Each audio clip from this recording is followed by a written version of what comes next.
Flight boss, bitch. You know, for sure. You're now listening to the Mind of an Antares Moon. I am the Royal Archangel Uriel, and I'm here to carry out God duties and motherfucking responsibilities. And this video right here is going to be about how to receive messages from God from a proper perspective. You know what I'm saying? In a sufficient manner. Because a lot of y'all, you know, carry on along and gravitate towards certain words, spiritual systems, religious contexts, certain language, certain words, and for the most part it leads you down the wrong area in the esoteric world, and you never find nothing that's relative to you, aka these things and these rituals and these spells don't work for you, and then you find yourself falling short to these lords, these lower lights, which got condensed, which is light bending in on itself, which we constructed into hieroglyphics and words and signs and sigils, and you end up worshiping these things and creating names off of these things based upon calling it oral tradition, as it being a tradition of us taking hieroglyphics and creating spells, aka spellings, off of these things and putting a meaning behind it. So for the most part, when you start to call on these things, you're calling on a mentality, and as a spirit you jump into that mentality, and that mentality has a certain line of events, and once you start to experience these lines of events, you can start to see where that mentality leads to, and a lot of these mentalities lead y'all into damnation, Job, clouds over your head. You know, I'm sacrificing, you know what I'm saying, for things external outside of you that you have no business participating in, because that same energy ain't gonna sacrifice itself for you. And if you're out here having some type of mental externalization about the existence that's going on and giving away your power, then for the most part you're giving away your power to something that can't retain you, can't console you, can't save your soul, can't put your spirit in a container away from all the harshness in the esoteric world. You see what I'm saying? So when we start to talk about properly receiving messages from God, this is a certain technique. This is a certain internal spiritual thing that you have to actually do or actually be in as a presence. And for the most part, a presence is a form of energy. And a form of energy is always going to be correlated based upon the environment, the surrounding. So you have to find this space for you to be in as a spirit, because that space has the things that's derived in that environment in it.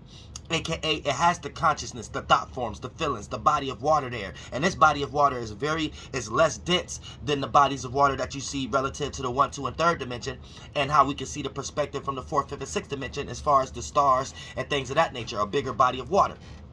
So when you think about this body of water, it's something that your spirit could swim in, but the physicality is more metaphysical. So the awareness of it and the actuality of it within existence is more or less dense, but hypersensitive. So for the most part, it's hyperactive. So it might not be as dense and heavy and transition-y and transformative as it is down here, but for the sake, you are still able to be aware of it. So for the most part, you know what's actually going on. Now, once we start to talk about certain spaces to be in, you derive certain awarenesses, and that awareness, you can start to piece certain fixated points out of that awareness that you want to sustain yourself so you don't feel naked or vulnerable within that experience or within that space. And that's how you start to develop a mind. A mind is an awareness that don't change. So a mind is very cloggy, foggy, dirty, but also is sustaining, it's cloth, and it's also protecting your spirit from being open to all the weathers and storms of whatever space that you are maintaining and you have went in as a form of direction when we start to talk about from a spiritual nature. And we built the mental realm based upon creating awareness and mentalities, and teamwork makes the dream work. So all of that come together when we do that together and create the whole mental realm, the ability to relate to each other and create sex, the joining of two energies to create another one. Now, here's the thing. So when you want to be in the presence of God, there's no specific word, or there's no specific thought or feeling that can create a word to actually reach that space. This is supposed to be something that you already intuitively know how to get into. And for the most part, one of the first rules that you can actually do down here is separating from things, detaching from things, releasing things. And when we start to talk about the spiritual nature, if I just told you we all create the mental world by us creating awareness and thoughts, then for the most part, you know that conceals your spirit. So your spirit can contract.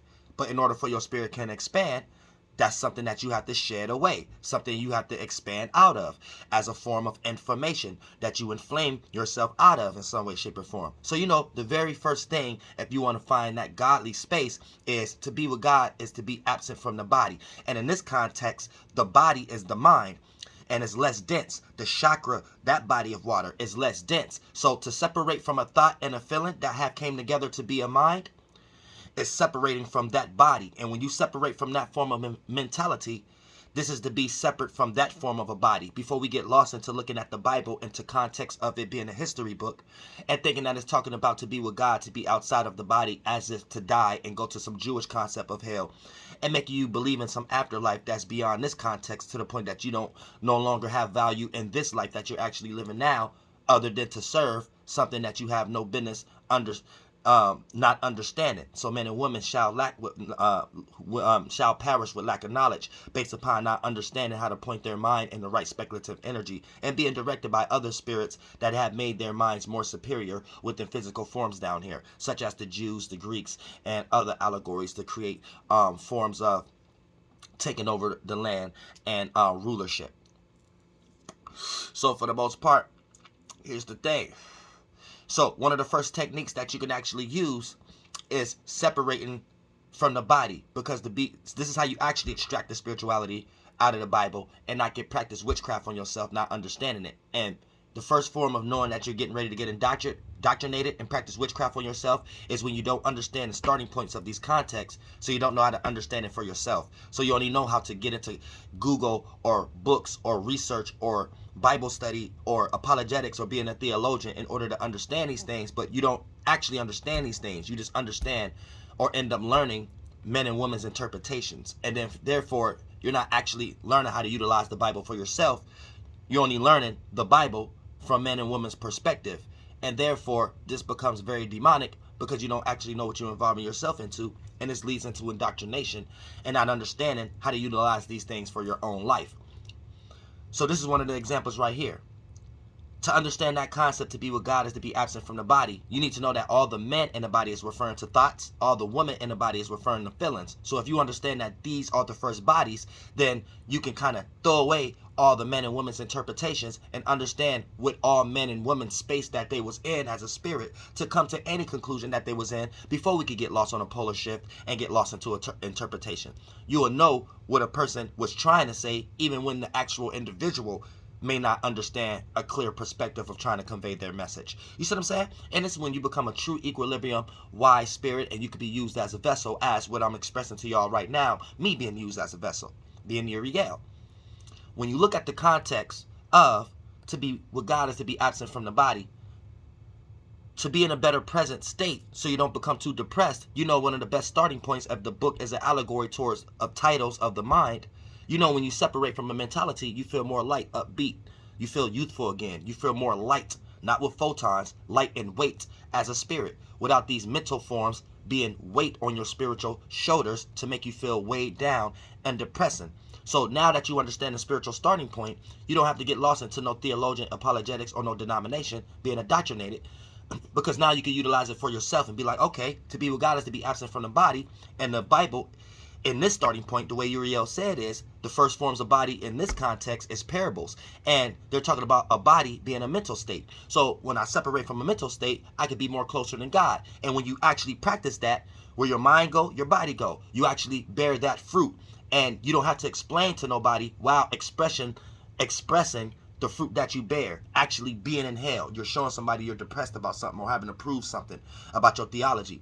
The fruit that you bear is you separate it from a mental form, and now you feel more light. So you more in the present of being used as a vessel of showing other people as an example how to be more in the presence of God in some way, shape, or form. So that's the fruit that you bear, regardless of any religious person context they try to put you in. Uriel just told you when you be absent from the body, to be with God is to be absent from the body. And in this context, the body is talking about the mind, and you could practice it right now. Be absent from whatever mental form that put you into depression. Whether it was a low vibrational state you was going through your life, you getting cheated on, you losing your job, you losing your money, whatever circumstance that you was going through, and practice, separate from that thought and start to think about totally something else, or don't think about anything at all right now, and see, don't you be more in the presence of God in some way, shape, or form. So that is what you can actually understand as a starting point of what any human was writing down as in context when they came to that conclusion, before we get lost into the language and having a fight over what they was actually meaning about these things. Because in all civilizations,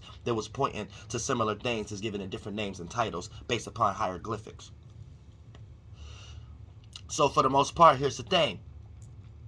When you're trying to find the presence of God, that's one of the first techniques right there. One of the first techniques you can utilize is separating yourself from the body, and therefore you'll be in the presence of God. Now, what is God in this context? God in this context is all possibilities.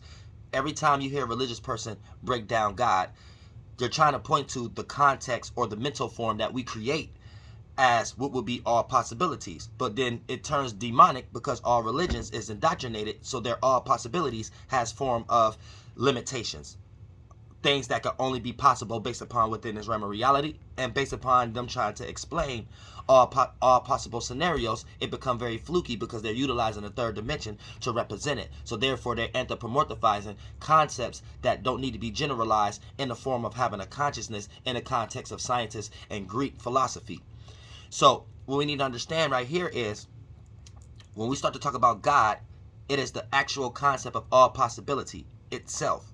And all possibility is not a consciousness on its own. It's a parameter. It is a space. You see what I'm saying? And as a spirit, once you become aware, depending on if you become aware of in that space, your mind that you create can be a vessel that could be expressed through limitations, through the realm of possibilities, that it can be used as a vessel to express what all possibilities can mean through the limitations of possibilities within that dimension. And therefore that can be used as a vessel on the representation of what God can represent, because God cannot speak for itself, aka all possibilities can't speak for itself. God is not. So keep that in mind also. This is why the highest argument a theologian or a person who utilizes apologetics can say, when you ask them, did God spit the Bible out of thin air itself and landed here? The highest argument they can utilize is no. God worked through man, aka how worked through man and influenced man or some Jew to create the text. But then when you get into that actual argument and ask them, well, how do God actually influence man with charismatic gifts in order to understand what God trying to convey? And why is God only picking specific people? But first, just ask, how? And then a person can only say through a person's mind. So when a person receives general revelation, they're receiving general revelation through the mind. They're not receiving general revelation as if we was all sitting in an auditorium and something just happened and we all received that general revelation. So general revelation can only happen through the mind. So for the most part, that's letting you know, when we start to talk about a religious person and their way of utilizing context, this is where they still fall short. But at the same time, when you understand you as a spirit, you can go into the space of all possibilities, right? There's ways that you can get there. And one of the ways you can get there is separating from a thought and a feeling. And then once you get into that space, you're going to start to be aware of different things. And once you start to be aware of different things, for the most part, these are going to be the angels, aka many thoughts and feelings, many men and women, that can actually lead you into that space with substance in that space, without it just being a space of nothingness. And then that substance is what you can actually utilize as a form of something in that nothingness. And that something could become a vessel of what no thing actually is, aka no thing. And this is the concept of things working out in mysterious ways. So when you get into this space, you start to receive thoughts and feelings, angels and demons, in a higher or more broader perspective. And these messages is going to give you certain thoughts and feelings, aka a mind state, a spaceship of how to go about doing things in a new way in the familiar area that we call the 1, 2, and 3rd dimension. And once you start to do things in new ways in that familiar circumstance, this is when you are doing alchemy and you are being used as a vessel to expand the universe and transmute energy and transform the circumstance for others that may not be able to transform or even have the know-how. And therefore, this is when you are an anchor for God, and you are in that point of reference where you could be like a Jew. Tell everybody your mind is superior and God only talk to you, or be like the Israelites, or be like in things of that nature, to the point that you was just a spirit in the context of all possibilities. And when you was in that spirit, when you was in that space of trying to be aware of all possibilities, not only thinking of what's possible in front of you, then for the most part, that is a spaceship, or that you have utilized to maintain that space. And once you are in that space, you could be used as an anchor to bring some unknown things down here to things that are known already. And therefore, this is how you receive messages from God. So a lot of times, messages from all possibilities can be filtered through the system in the 1, 2, and 3rd dimension, as a song may come on, a thought form may hit your mind, a feeling may hit your heart, an action may be perceived from another individual or a group of individuals outside of you that may not necessarily know what they're doing at the moment, but they're riding a certain wave that can be perceived just from the frequency wave that you are in for you to see something a certain way. You could be something could come on the TV. So it could be filtered through anything in a 1, 2, and 3rd dimension that ain't just got something to do with a voice coming out of nowhere, out of thin air. It has to be filtered, has to be birthed through the realm of reality, through a light form. Whether it's through a sound, whether it's through, like I said, music, TV, conversation, a thought form or a feeling, which is no sound, but that's a visualization. It can hit you as a vision in some way. Once it hits you as a vision, what is a vision? That is a consciousness. And you only can receive a vision, a consciousness, a body of water, if you're in a certain space as a spirit. And depending on what kind of conscious vision it is, that's going to be the representation of what space, what field of reality you in, and what other spirits constituted that energy to be derived for you to be aware of it. And if it's a feeling and a thought or a vision that you actually like, that lets you know that you have been in a space that goes along with things that's in your favor, and there's messengers there, aka other spirits that's in light forms, that helped you get there. They gave you many micro thoughts and feelings, aka spaceships, that you jumped in as a spirit that led into that direction. And once you got into that space, you could be more aware of what's going on in that arena and at a parameter. And once you develop a mind state there, right, you're like, I like this idea, I like this vision. And then you bring that mentality down into a 1, 2, and 3rd dimension and start to practice the rituals and witchcraft of it. Anything we do with our body and what we involve ourselves with in the external world is basically a ritual and spell. And then if you're practicing your mind where it was at, and that spaceship where it was at, and then your body is actually practicing whatever that mentality was, then for the most part, you're going to start to materialize as an experience via person, place, or thing, the outcome. And if the outcome is something in your favor, that lets you know that you was in the right direction as a spirit, and you jumped into the right spaceship as a mind, and it led you to the right destination in the physical form. You see what I'm saying? And a lot of times that means you was being used as a vessel for something, whether it appeared to be negative or positive to other individuals. If it's something that sustained you in some way, then that lets you know that you was being used as a vessel to show other individuals what's actually going on in some way, shape, or form, and actually to show you what is going on based upon your path. So this is how you receive messages from God. And for the it go a little deeper than this though, but for the most part, I'm just giving you, this is just the starting point. You know what I'm saying? Understanding to be with God is to be absent from the body. And in this context, the body is the first body you create, which is the mind. And I love y'all from the bottom of my heart.